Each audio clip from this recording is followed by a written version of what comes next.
Back in the car, back on the road, United away. It seems like it's been a while since we've had an away trip, actually. What was the last one? Nottingham Forest, I think. Yeah, so this is an official road trip this time, people. So you can put this down as Adam being in a car and filming from the car and actually being official.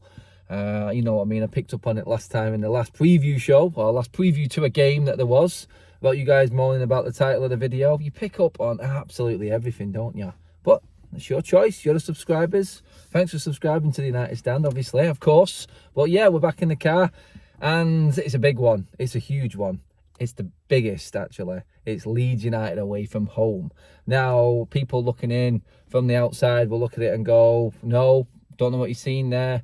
Bottom of the table clash versus a top of the table team.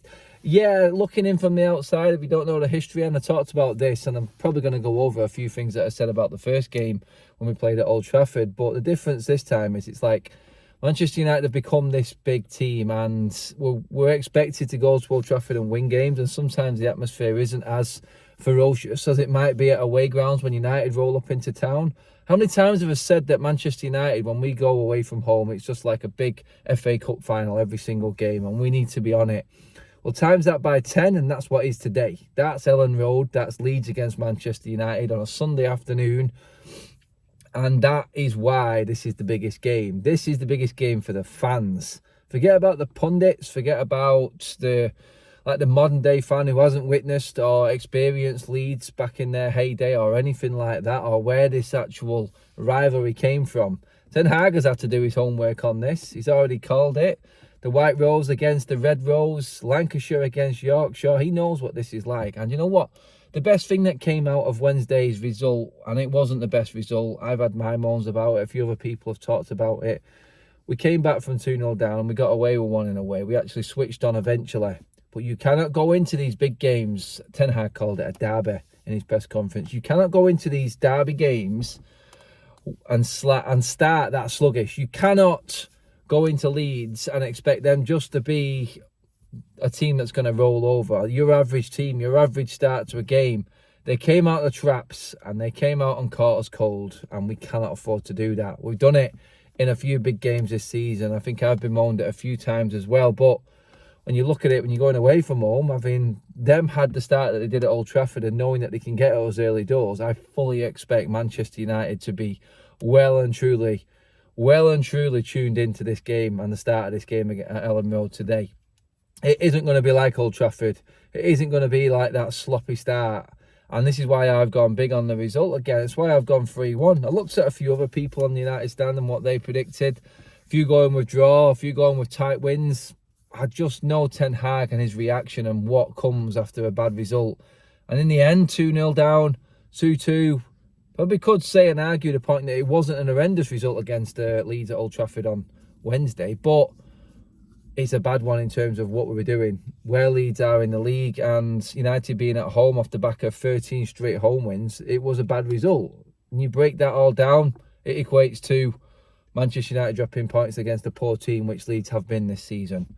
That won't happen at Ellen Road. The start won't happen that we had at Old Trafford. I'd be amazed if we set off like we did in that game at Old Trafford on Wednesday in this game today. I really would. I know the atmosphere is going to be on it.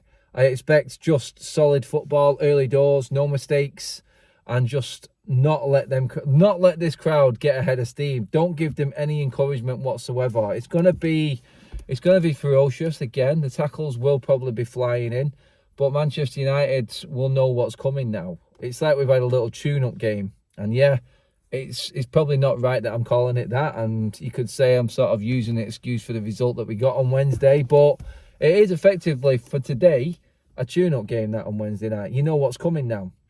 You know where Leeds' threats are, and to play a team back-to-back like that, you know what's coming, and you can learn very quickly from mistakes that you made. Manchester United dominated that game on Wednesday.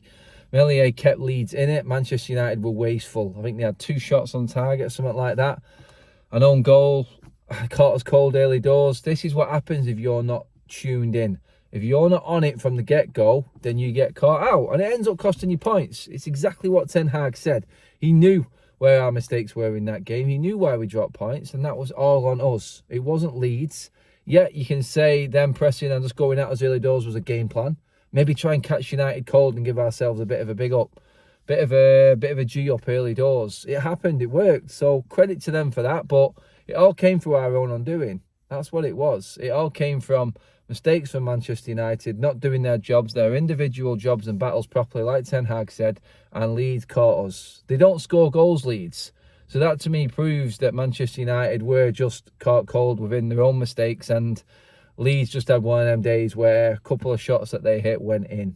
It was as simple as that. They didn't offer anything else apart from a combative midfield, a few nasty tackles, getting in United's faces and making things awkward, and in the end, backs to the wall, digging out a result at Old Trafford. Well done. Now we got to move on and get past that. The game is going to be slightly different. I don't expect United to dominate as much of the ball like we did at Old Trafford. I think Leeds will try and carry a bit more bite. Their crowd will force them into carrying a little bit more, going forward a bit more, and I think that's where their undoing will be. The atmosphere, I don't think, will play into Leeds' advantage today.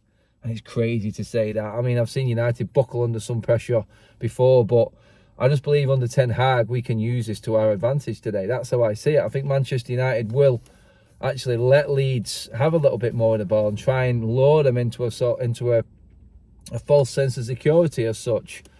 I'm looking around it and looking at how Ten Hag is going to plan it and trying to work out in my head. Obviously, in his press conference this week, he's announced that we're still not going to have McTominay, Martial and Anthony playing. So worry. So Aaron Wan-Bissaka obviously should be back. Would you bring Wan-Bissaka back? Dalot, for a lot of people on Wednesday, was cold and probably wasn't the easiest game to come back into, to be fair on him. But yeah, he was a little bit rusty. Can we afford to bring him in again today? I think Wan-Bissaka will come back into the team. I can't see Ten Hag moving away from Wan-Bissaka. I mean, it wasn't his fault that he was ill. So, knowing Ten Hag, from what he's done in the past, I think we're going to see Wan-Bissaka come back into the team today. And I think he will probably be the best player to handle Gnonto, who is Leeds' one threat, really. I think he'll be the one to handle him and best deal with him. Past that, I think United win in every other department. And it all comes down to our application on how Manchester United, how we go into this game. It's all about our mentality. Ten Hag's also said, I think it was before the Leeds game at Old Trafford, when he said the next stage for our development in this team is making sure our home form is mirrored by our away form, and us being able to perform like we do at home, away from home, because we're still on minus goal difference for away from home this season. +8, it is disastrous in terms of goals. And if we did end up losing a spot possibly in the top 4 down to goal difference again this season, it would be absolutely criminal. We need to score more goals. We need to be a bit more clinical in front of goal. Marcus Rashford is carrying this team in the forward position at the moment. We are going to miss Casemiro and that control. Sabitzer, another game in, experience. That will be good for us as well. I do think that we are going to see Jadon Sancho start this game though today. I think Garnacho will move back to the bench. I didn't have a problem at first. I mean, Ten Hag trusts his system. That's why he put Garnacho in from the start. I believe Garnacho is better as an impact sub at this stage of his United career at the moment. I just feel like Ayling basically got at him, hit him with a few nasty tackles in the second half. He sort of scared off a little bit for me, Garnacho. On as an impact sub is where I think it works for Garnacho at the moment. He will be good.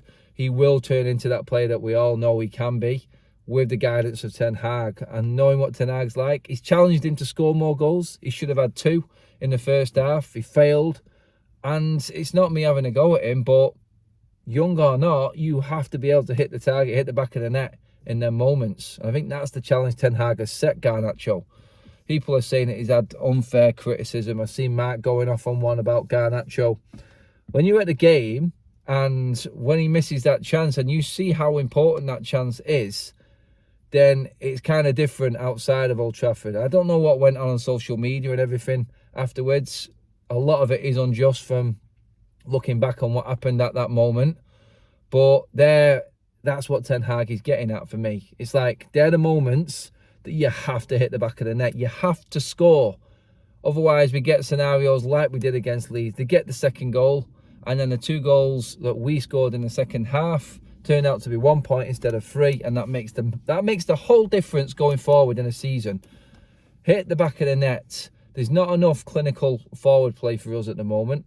Sancho coming back and scoring is a massive, massive positive from that game, and I think is why he will start this game.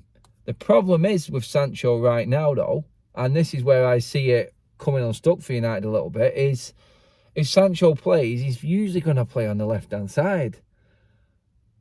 And that means Rashford going out to the right, 20-goal Marcus Rashford, who isn't as effective. Now, that is where I have a little bit of a problem with Sancho coming in. Play him on the right, I say. Make sure that Rashford stays in his best position, which is the left, and then we can obviously get the best out of him. We are moving aside our best player this season to cover other players, and not so much their inabilities, but their lack of confidence or their lack of quality that Rashford hasn't got, that Rashford has got at the moment that they haven't. It's an awkward one because Weghorst isn't working at the moment. It's sort of breaking down a bit, and a lot of fans have been moaning him at the moment. Maybe Rashford in the middle against Leeds. Sancho on the left, but then he doesn't like playing Garnacho on the right. Or maybe put Rashford in the middle, put Garnacho in and Sancho in, and interchange it. I don't know. That's the only way I see Garnacho working in the starting lineup. He has to be swapping from left and right sides. It's crap news that we haven't got Anthony available to us. That's the problem right now. But there are options there. I do still see him going with Weghorst. I see Rashford starting. Oh, God, I mean, I honestly don't know. I don't know now. When you think about it, I'm going, if he's going to start Sancho, he started Sancho on the left every single time he's played him. Is that taking something away from Rashford's game? I don't know. I mean, I'm stuck with it. I really am. Honestly, I would play Sancho on the right, Rashford on the left, and Weghorst in the middle. Bruno behind them. You can interchange it and move it around. Maybe if you want to make a change, you could bring Garnacho on the left. I don't know, you want to push Bruno up or bring Bruno off at one point, put Sancho at 10. Now we've tried that a few times. There are options there and he can mix it up, but I just think our best setup would be Sancho on the right, Rashford left, Weghorst in the middle. I mean, if obviously he does fancy Rashford down the middle, it changes things up a little bit again. Some people will say, well, put Sancho on the right, play play Sancho on the left, Rashford in the middle, and Palestri on the right. Options. Palestri, ball out of his feet, cross comes in. He's done a few of them. It works well, and it's worked well for Rashford. Anyway, that's what I think. I'm running out of time. My God, I could go on forever. This is Leeds. This is what it is. This is what it's about. Dissecting this game and then the whole game and then the aftermath of the game. It's bigger than anything else in the Premier League for a United fan. Let me know what you think, everybody. Drop your comments in below. Let me know what you think starting lineup-wise. Score predictions. Are you confident? I am. I think United will win this game. I really do. Cheers for watching, everybody. I'll see you outside the stadium after the game. Hopefully I'm right and I've not got egg on my face. Let's put it that way. Cheers for watching, everyone. See you later.